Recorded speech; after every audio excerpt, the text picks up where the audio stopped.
Yo, what's up, guys? Welcome back to another recap video. It's still the same day, but I'm gonna end up going over my CRXT trade from Thursday of last week on, let me tell you the date, just so we can keep things track, on the 14th. Yeah, the 14th. Because Friday market was closed, but I just didn't, want to really look at charts over the whole weekend, just kind of reset. So I figured I'm gonna just go over it today since I went over the other trade I'm gonna post after this video, CASA. Um, so alright, so CRXT, I ended up going long on this one, but I definitely feel like I underperformed because I should have been, well, first of all, my plan was watch for a break over 135 or a move into 145, 155 plus, and see if 124 support will hold. So I ended up missing that 135 move, and then I figured, all right, you know what? Let me try to scale in small and wait to see what it does, just in case it fails.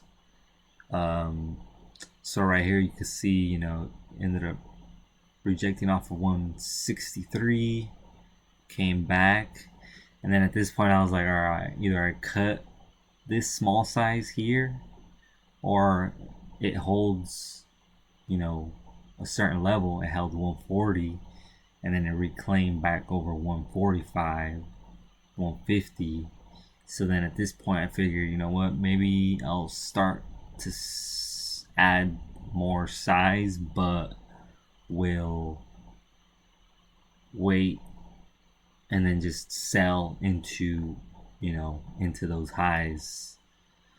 But it didn't really squeeze as much as I was expecting it to. So, I started to take some off right here when it was kind of just consolidating above that 163. I was like, let me take some off.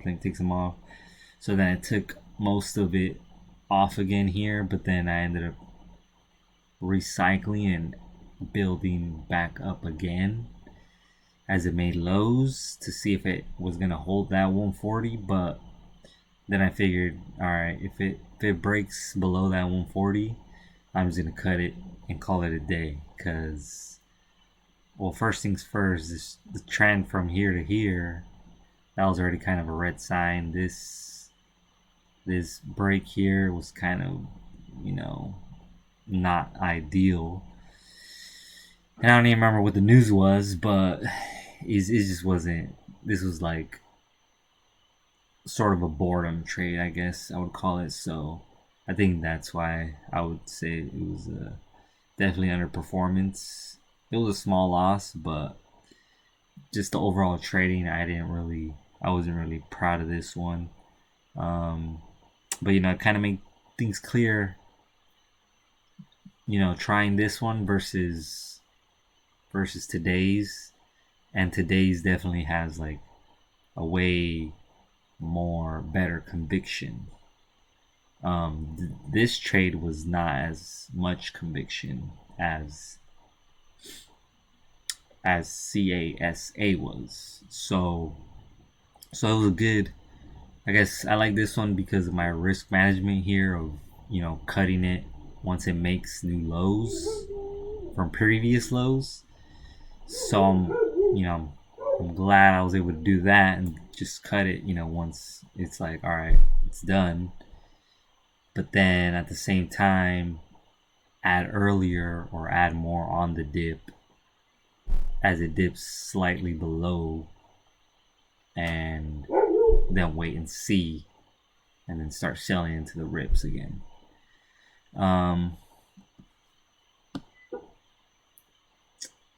pre-market, this is basically what it looked like pre-market.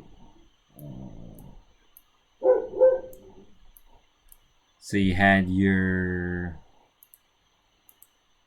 pre-market highs at that 176, pre-market lows 124. That's that level I was telling you, that 124. Then you have 135, so that was like the breakout level, I think.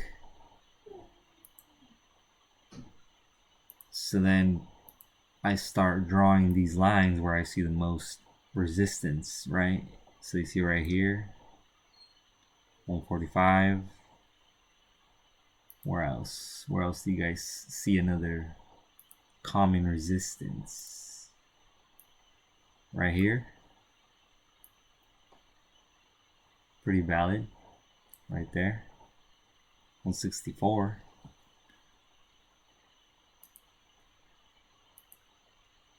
And I guess right here too.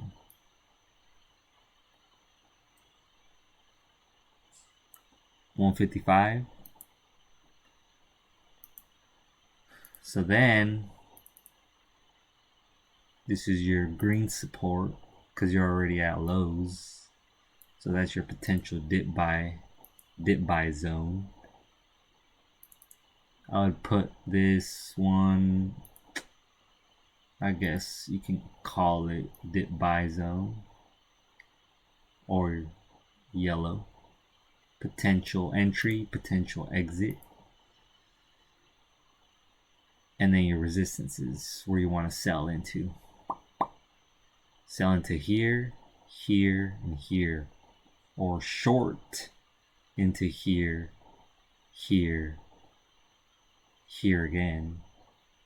And all of this for potential move back into the pre-market lows. So this is actually a good short.